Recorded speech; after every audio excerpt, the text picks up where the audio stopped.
So let's talk about some tactical skills for, everyday life, for the common man, so to speak. And whenever I say tactical skills, I don't want you to get too incredibly caught up on the, cool guys doing stuff that never happened in places that never existed.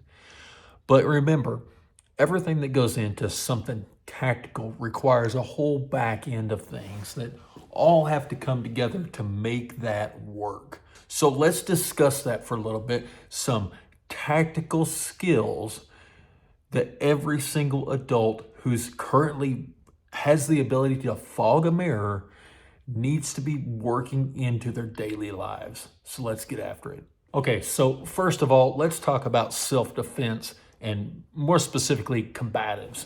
Now, every time you bring this up, somebody gives the same answer, which is, well, I carry a gun. Well, I do too. I carry one every day. But what if there's a situation where you can't have your gun? What if you're surrounded by a crowd of children or just a crowd of people in general? And as much as we try to avoid it, eventually we're going to have to go to a place where we're not going to have our gun with us. And oddly enough, that's where stuff happens. So having some form of combatives to be able to affect self-defense. And let's just go ahead and pretend that we do have our gun. I did a good bit of force-on-force training in my 20s. And one common theme that always happened was the person who had the gun was always so fixated on getting the draw. And that is incredibly easy to defeat. And hear me out on this. Once the bad guy finds out you have a gun, he's no longer worried about just getting your wallet. He now has it in his brain that even if he runs away, you're going to shoot him in the back of the head. To be under this illusion, this lie that you keep telling yourself that you're not going to have to use empty hand techniques or, something just as simple as, a flashlight to bash somebody over the head with or something, but that you're going to have to use some sort of non-gun technique before you can even access your gun and be able to use it. So start picking up on something like that. If I had to start somewhere, I'd probably say boxing. Just understand that when you train boxing, you're training to play a game with rules. And I'd probably go more of that range than I would the MMA stuff because it's just such an ingrained thing to win the game. It's a rough game, but it's still a game to go to ground, which works great until homeboy decides that he's gonna get, you're gonna get a submission on him and he stabs you and reaches around behind and, sticks a knife 14 times in your back. Or his homeboy over there comes over and starts putting a steel toe to your head. So I would probably train, if you haven't done anything, starting out with boxing. And from there, do as much stuff as you can. Train everything you can, but most importantly, get out there and be able to spar with somebody. Understand what it's like to actually get your bell rung because few people actually know what that's like to take a good hit from somebody that actually knows how to hit. And once you've had it happen a few times, you realize it's not that big a deal. You learn how to deal with it and you can press forward. Medical skills for number 2. So medical skills are obviously extremely important. And one thing that gets overlooked, the fact that any shooting situation, any situation that involves a gun or a weapon is also a medical situation. You may have to apply aid to yourself. You may have to apply aid to a bystander that got caught up in it. One of your family members, heaven forbid. But much further than just getting in gunfights, statistically the most dangerous thing you will ever do is get in a car and drive any distance. It doesn't matter what the distance. So having some medical training, there's something wrong with you if you don't think you need that. So I would look into at least buying a good quality first aid kit. I like the ones from Refuge Medical. The Bearfac is amazing. They have no idea I exist, but they probably make the best trauma medical kits on the market. In addition to that, we need to be able to, treat the normal stuff, upset tummies and headaches and cuts and bruises, because that stuff slows you down.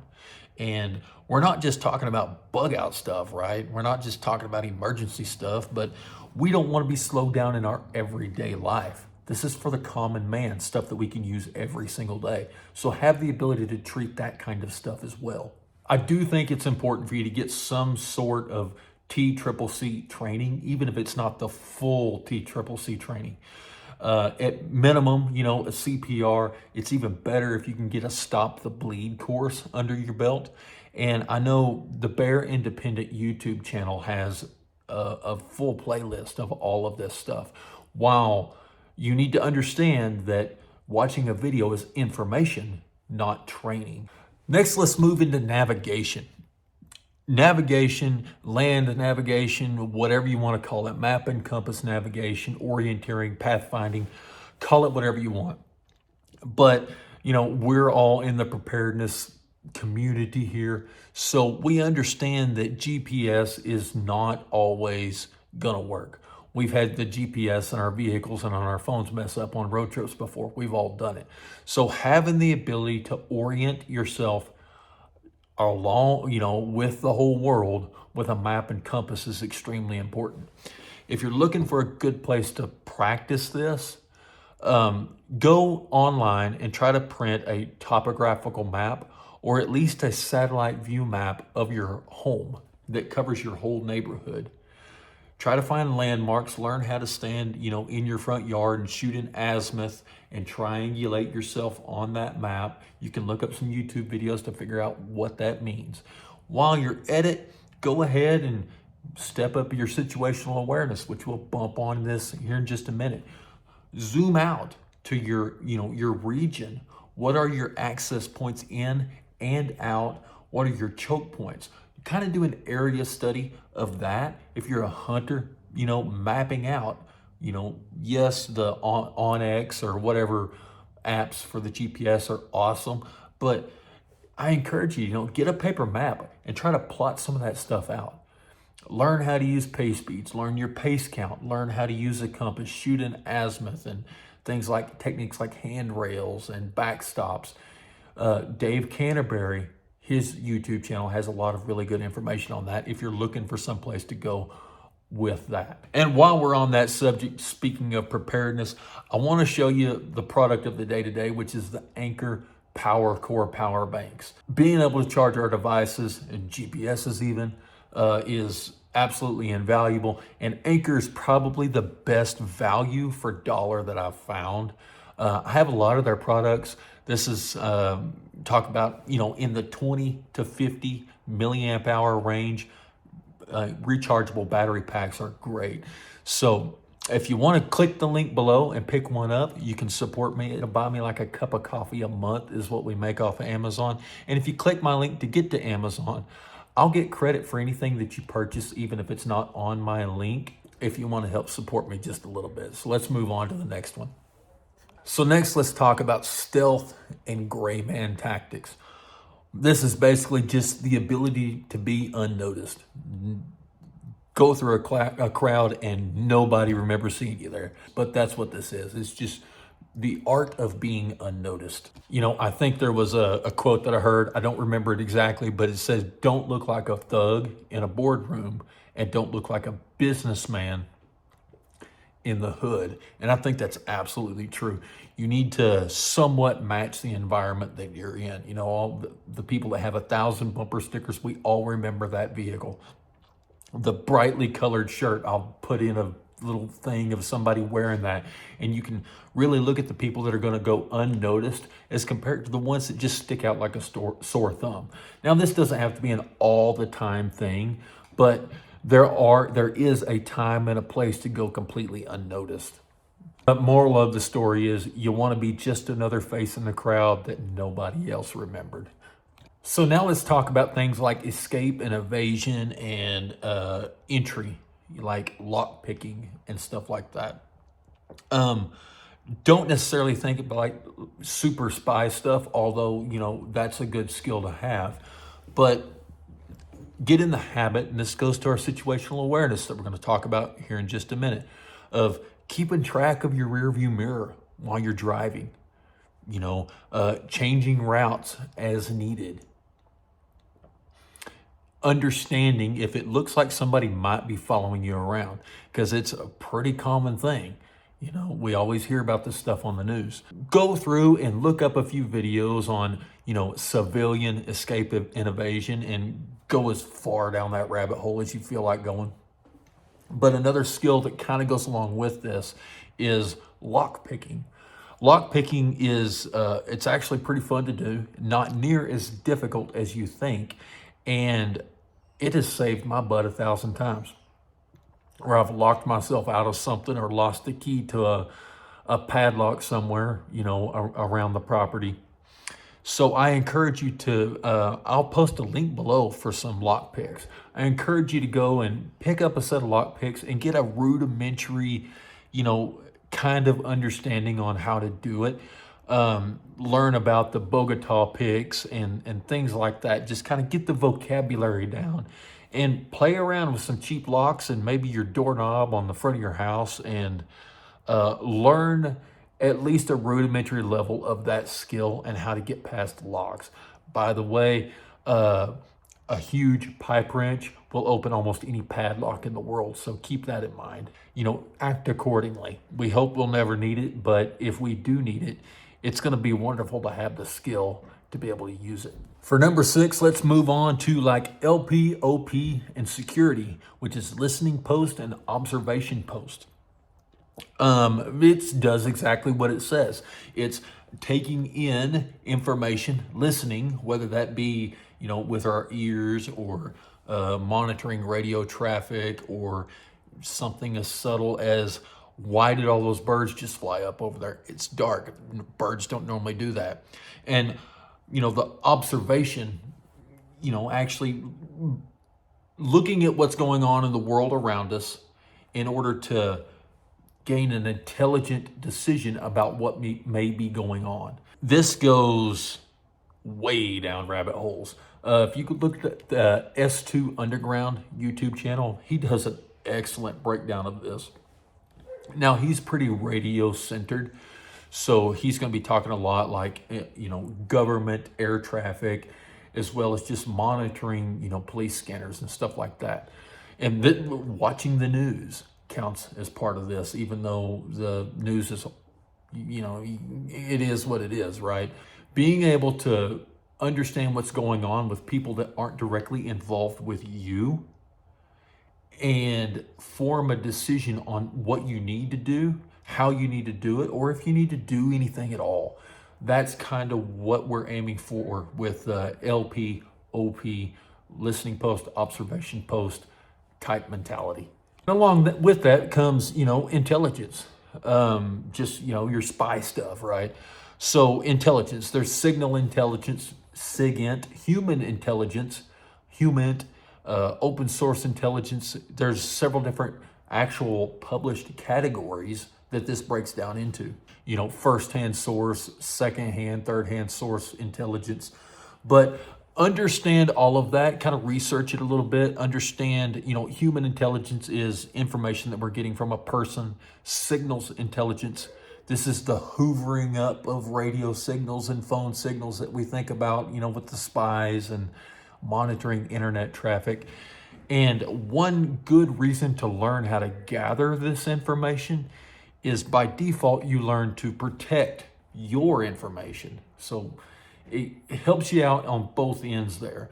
And I think this is probably where you'll get the most value from this. Not necessarily gathering other people's or other entities' information, but protecting your own. So look into that, develop your ability to collect intelligence. And this isn't a one-man game. An S2 shop, which is an intelligence shop, is an entire group of people whose sole purpose is to work 24 hours around the clock to get information and then turn that information into intelligence through analysis. Now, we don't always have that ability, but build your network of people and someone that you can say, hey, I was heard about something like this going on. What do you think's going on? And they can reach out and look and see what they can observe and talk to other people. And from that information, you can kind of come together, analyze it, and see what you think might be going on. All right, so situational awareness. We've touched on this several times, but it's the ability to read the room, city, crowd, whatever the environment is. It's the ability to read that and kind of figure out the temperature of it all. And, figure out how things are going, know what's around you, and be aware and pick up on anything that you may need to notice that most people are completely oblivious to the world around them. People will drive down the road and never even notice a car that passes them, going the opposite direction. So your situational awareness is something you really need to work on. Just know that you kind of need to stay in a not paranoid level, but just a keeping a look around level. When you're walking up to your car at night, do you take a look around it? Whenever you pull up in a parking lot and park to get out to go into the store, take a quick scan, 3 yards, 10 yards, 15 yards around your vehicle. Is there somebody that looks like a hood rat? Is there a sign that's going to fall? If it's in the wintertime, looking up before you go into a building, are you going to get impaled by a 6-foot icicle? So situational awareness is really, really important. And it's something we all need to work on a little bit.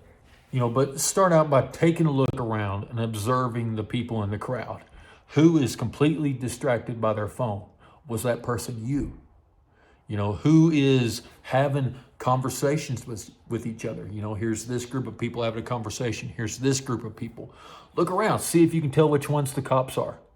There's the guys, with their back to the wall, kind of keeping a lookout. They're the ones that you can look at and tell that they're situationally aware. That doesn't automatically mean they're a cop, but it's good to notice that. What is the smell of the room? Do you start, getting a whiff of weed coming through or, something else like that? But kind of make it a habit of kind of reading the room that you're in, whether it's a restaurant or an airport or a courtroom or going to your kids, school Christmas concert, for band or football game or whatever. Get in the habit of immediately whenever you get somewhere, read the room, make it a conscious effort, and ever so often, take another reading of it and note the things that are going on. So I've been bitching about this hat, and y'all heard the door open a second ago. My daughter just got me a new one. So let's move the patch. She has to stick it on my head for me.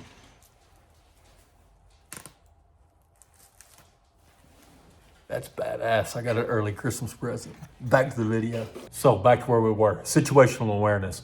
Now then, just remember, situational awareness isn't just about spotting a threat. Situational awareness will absolutely allow you to spot an opportunity as well, because we're always looking for opportunity to do something better.